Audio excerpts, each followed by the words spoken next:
We'll get one thought on every game from Casey. We'll also get his take on the Eagles and the Bengals as they match up on Sunday. What are the matchups that he is looking for as we bring in NFL Insider KC Joyner, the footballscientist.com, and he is here on the Sports Bash Live on 97.3 ESPN and the free mobile app. Casey, welcome back, pal. How are you? Hey, great. Love that Hotel California intro, man. There we go. It's a little Friday vibe here. All right, we got 2-0-2 teams, and let's start off with this. You look at the Eagles' running attack. They got a receiver down again. This feels very much like last year where they were stripped down a little bit, a lot of 12 personnel. This seems to be the perfect week to throw 12 personnel against Cincinnati. Cincinnati has allowed 8 or more yards on 23.5% of the carries against him. 15 out of 65 rush attempts against him have gained 8 or more yards. 13 of those have gained 10 or more yards.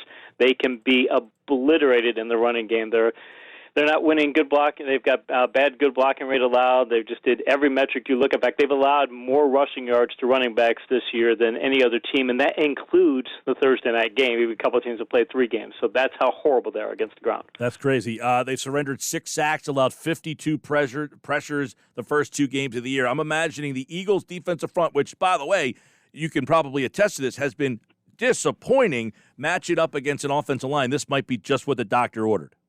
It is, and the thing about when you're breaking down the Bengals tape is that if you're looking at their blocking, they have problems up front on their blocking wall, and it's across the board. It's not like you see usually with a lot of teams that they've got run blocking or pass blocking issues. It might be one player who's struggling or another player who's struggling. We used to talk about Sayamalo and things for the Eagles last year and such, and and a lot of it went funneled through him. But when I'm grading their tapes, they're having consistent issues across the board. Nobody is terrible. Nobody's standing out as the worst, but they're all struggling. So it's like the Eagles, they did a lot of 2-gapping last week, or more than they usually do. I think this week they get back to the pure 1-gap approach and really get some upfield pressures because this offensive line is going to allow them to do a lot of that. Yeah, Michael Jordan, Trey Hopkins, and Fred Johnson, who gave up 7 pressures and a sack last week up against Fletcher Cox if he plays, Malik Jackson, and Javon Hargrave. That, to me, seems like it could be a difference maker. It absolutely could be. And I think the Eagles also – I think mentally speaking that they do better when they're aggressive. Like last week when I saw them playing that 2-gap approach, it's just like it's not who they are. It's like you've got these guys who can get up the field, and you don't want them being space eaters. You want them to be getting up the field. And I think mentally speaking, defense. In fact, that might have been part of why the defense seemed like it was not as motivated and such as they seemed another week because they weren't being that way. I think cutting it loose to be a fully aggressive approach is going to help them mentally as well. All right, Dunlap, Hubbard, Reeder, Lawson. I mean, their defensive front, not bad in the pass rushing area. Eagles' defensive line is going to have another new look. Herbig's going to play left guard. Pryor's going to move to right guard. And then Peters and Johnson and Kelsey. But 3rd different offensive line. How's that matchup?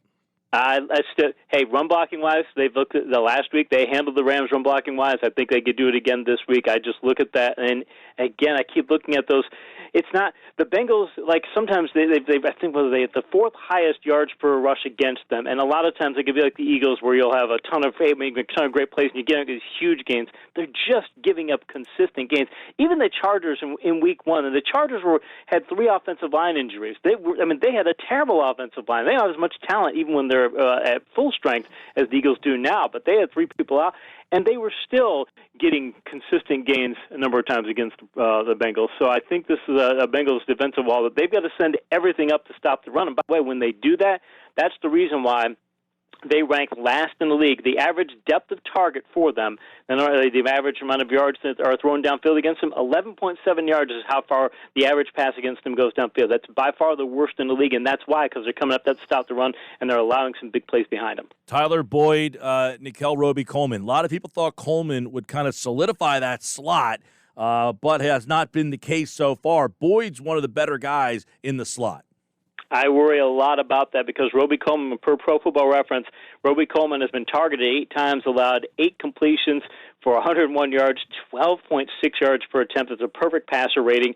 he is if he plays the way he's played so far, that is a matchup. If I'm the Bengals, I'm going to send double-digit targets in that direction. In fact, I'm probably going to do it either way. But Roby Coleman is capable of a lot better than that. He used to be a red-rated quarterback, and he has had metrics that are every bit as good as Slay's at times. And I think he can play a lot better, but that's something he's got to step up. Otherwise, they're going to send 12 to 15 targets his way. All right. Obviously, A.J. Green, Boyd, we talked about. They did lose the tight end, Mixon. They got some nice weapons. The Eagles secondary, they had last year. We'd come on every week and talk about the X plays and getting beat over the top. That hasn't happened. But what's the problem with the Eagles secondary this year? I think the Eagles secondary part of it has been bad tackling. I mentioned last week that they had terrible tackling across the board. A lot of it was in their secondary. That is a big portion of it. Roby Coleman's struggles have been part of it too. Avonte Maddox hasn't done that much better coverage-wise. He's allowed 10 completions in 14 attempts for 137 yards, 9.8 yards per attempt. That's, to me, a green-rated cornerback, somebody who's a weakness for a secondary and somebody the other team should target. So that's a big part of the problem is they went from being safety-centric to cornerback-centric, and we understand why with the Cowboys in their lineup you're going to have cornerbacks to match up, but right now the cornerbacks aren't playing to their talent level. I think it's just a matter of not playing to the level that you're capable of playing to, and if they start to play to that level and things turn around and beyond Boyd, I like where this could be matchup-wise if the Eagles step up. Most importantly, break down the tape on Carson Wentz, and he is, obviously if he struggles again, it's going to be tough to win, but if he can, they had those 4 games last year where they lost all the receivers and guys were hurt, and he really stepped up and played well. They're going to have to strip it down again, you would think. What has been going on with Wentz on tape? I think they've taken a lot of, I mentioned last week that on the interception, the Rams essentially put triple coverage on Ertz. I think teams have said, we're going to take Ertz away from you. We don't think Goddard is going to be a guy you can go to consistently, but it's really the receivers. D-Jax last week was a short pass receiver. He doesn't trust the rookie receivers, and it looks like that if he doesn't trust the receivers, that Wentz starts making bad decisions. But that's where this matchup is going to be perfect for him because this matchup is going to allow the Eagles to pound the ball, to go a lot of 12 personnel, as you said, and pound the football, and then he can go vertical and take those deep shots against this defense that has a lot of deep passes because they're coming up to stop the run. And by the way, their secondary has some issues in it as well. So I think this matchup could help a lot because this may be a game where you say, we'll let you throw the ball only 25 to 30 times instead of having to funnel the offense through you, and that would change things for them. All right, let's get one thought. Every game this week, week 3 in the NFL, it started last night with Miami beating Jacksonville. Kind of an impressive win when you look at it. They went on the road and whipped. I know Jacksonville's not all that good, but Miami really came to play and looked pretty good in doing so. And they fixed some secondary problems they had the week before. It says a lot for Brian Flores. You give him talent. If he ever gets a decent amount of talent down there, he's going to be taking this team to the playoffs. He's doing a lot with nothing down there, so he's one of the best coaches in the league. Chicago's going to Atlanta, high-powered Atlanta offense. They're 0-2. Chicago, don't know what to think of them. They're 2-0. Can Trubisky get them to 3-0? Does Matt Ryan and that offense finally break through? Last week, Atlanta was the first team to score 39 points and give up 0 turnovers and still lose the game. Their offense is great, but their defense is abysmal. Chicago has enough on offense to be able to keep up, and their defense has played very well, but the Falcons' defense is so bad. They're ranked last in points allowed, next to last in yards allowed, yards per play, and passing yards, and you've got that many weaknesses. I think Chicago finds a way to win, and I pick them with a confidence level of 2. Got a couple of 2-0 teams facing off here. Buffalo, I think this one will really tell us a lot about them and the Rams as well. They got to travel again all the way to Buffalo after being in Philly last week. Both teams have been impressive in different ways, but Buffalo at home here, is that enough? I think that will be enough because they're at home, but I'm curious about their offense. They're funneling everything through a four wide receiver sets now. They're saying, okay, we're going to let Josh Allen do that. I know that's great for them to do that short term, but I don't know that McDermott wants them to be that team long term. So I'm thinking this might be a game, given the matchup, that they're going to decide they need to scale things back a little bit. We'll see. I think that they're going to need to do that, but I don't think that what Josh Allen is doing now is going to be what they're doing all year long. If so, I think that's a big change for them, and they're going to get in too many shootout contests. So they need to slow this one down to win. Couple of 1-1s, Washington at Cleveland. Both teams, it's interesting. You got Haskins and Baker Mayfield. You wonder what the future of those two guys. This one could get one of those guys to 2-1. Browns at home? I do like the Browns at home, confidence level 3. The problem is that outside of McLaurin and maybe Antonio Gibson, Washington just doesn't have any playmakers to speak of. Their offense is so limited. And Cleveland, as Chubb and Hunt looked fantastic last week, again, considered the matchup, and they'll probably not have as much success against Washington's front four. But they got OBJ stepping up. They got Jarvis Landry. In fact, OBJ's talking about not getting enough targets. I think that he wants to get targets funneled his way, and they'll do that this week. So I'm taking Cleveland. Tennessee has a chance to get to 3-0, and Minnesota could be 0-3. Big one for the Vikings. All sorts of problems with Cousins, and obviously Diggs not being there seems to be bothering them. But their defense been terrible. Is this a big Derrick Henry day? I think it is. Minnesota ranks next to last in points allowed, 29th in yards allowed, and tied for 23 in yards per play. For a Mike Zimmer defense, you'd never expect to hear that. And the Titans are very efficient so far this year. They're 8th in offensive expected points added. I think they'll ground game very well against Minnesota. Minnesota's defense probably plays better, but I still like the Tennessee efficiency to win with the conference level 2. KC Joyner, footballscientist.com, NFL Insider, looking at one thought every game. Week 3, Vegas, emotional win. New England, emotional loss. Interesting kind of, matchup here where you got a team coming off such a big win and then the other one loses on the final play. Feels like Las Vegas has some momentum, but I don't know. You like the Patriots here? I liked Las Vegas last week, and only 10% of people picked them. You did. You picked Vegas, by the way, in the upset.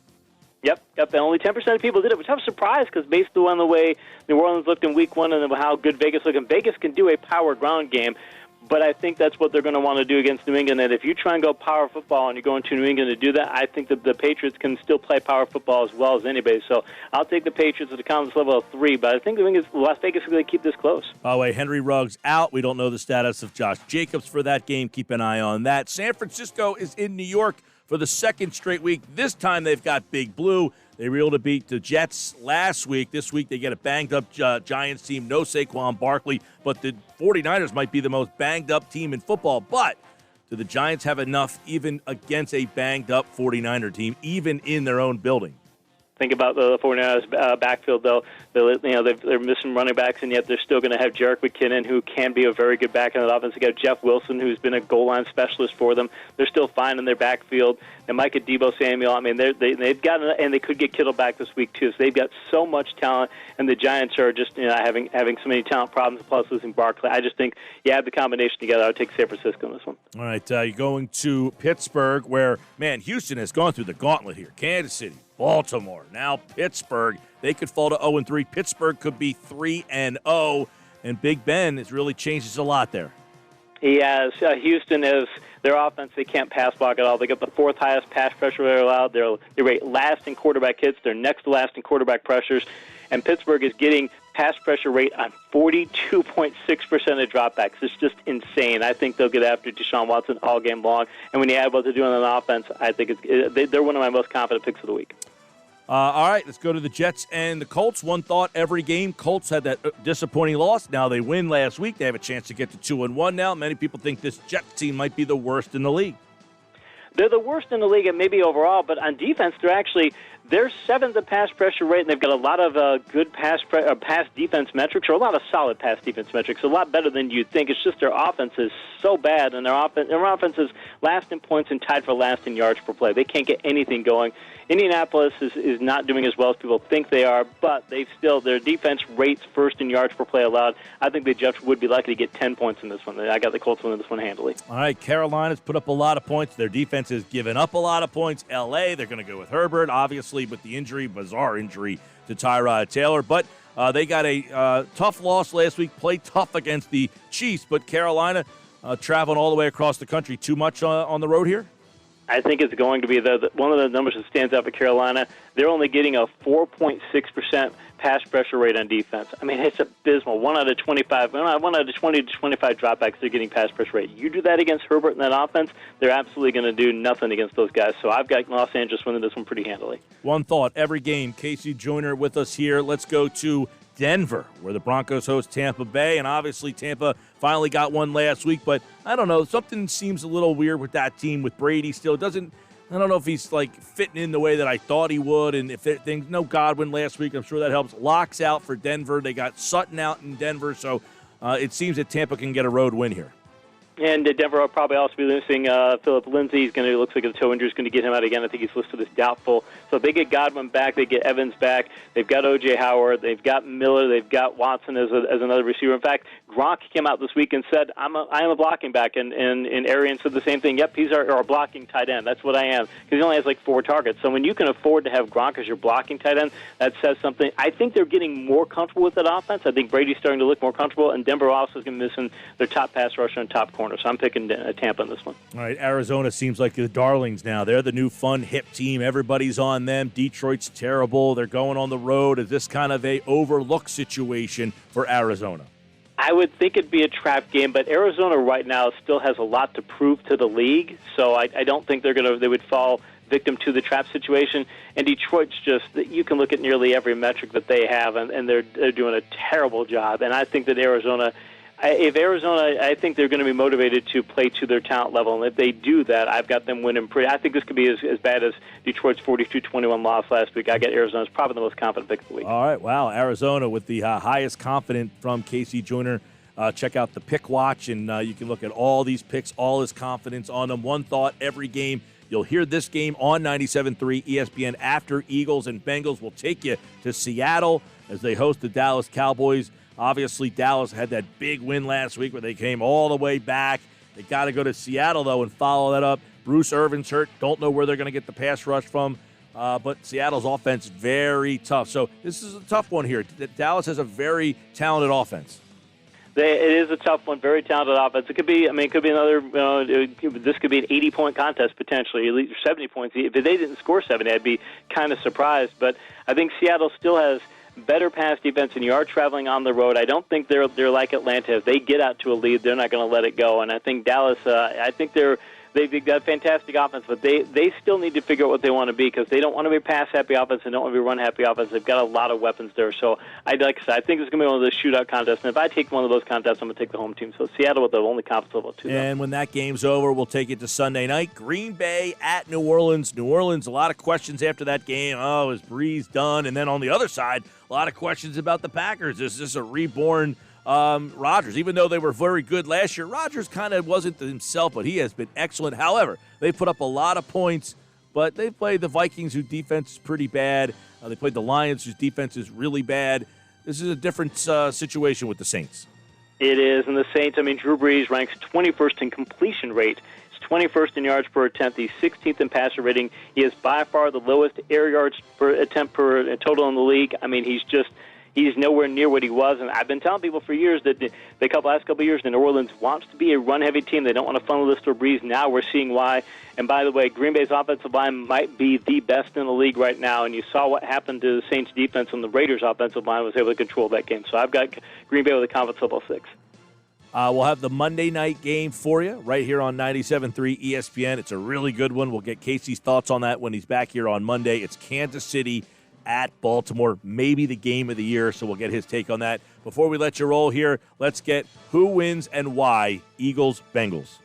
I tell you, look at that. The Eagles' offensive line pass block well last week, and we talked about what they could do in the ground game, and Cincinnati gives up a lot of big plays. I see so many weaknesses in Cincinnati that I could see Philadelphia winning this really handling. I would have made it a much more confident pick, except for how the offense is playing and how Wentz is playing. So give it a confidence level 5, but know that deep down, I think it should have a confidence level 7 with the Eagles winning. All right, KC Joyner, of course, back on Monday to recap one thought on every game that happened in week number 1 and previewed the Monday Night Football game. And he, like all guests, appeared via the Boardwalk Honda hotline. Casey, before we run, tell our listeners where they can get all your work. 2 places. TheFootballScientist.com is where I do my fantasy football work. You can find my in-seasons pay dirt service where I go over waiver picks, and we do chats, and we do start-sit services and articles. There's a bunch of content there. Just use the word Gill for 10% off. And at PickWatch.com, you can find my NFL picks with all the confidence levels in them. All right, there we go. Back on Monday right here on the Sports Best. Next Friday, getting you ready for week number 4. It starts to move quick. You blink, and it's over in a flash. Casey, always a pleasure, man. Appreciate it, man. All right, he's back on Monday with the recap of week number 1. He likes the Eagles there, likes them with the confidence level of 5.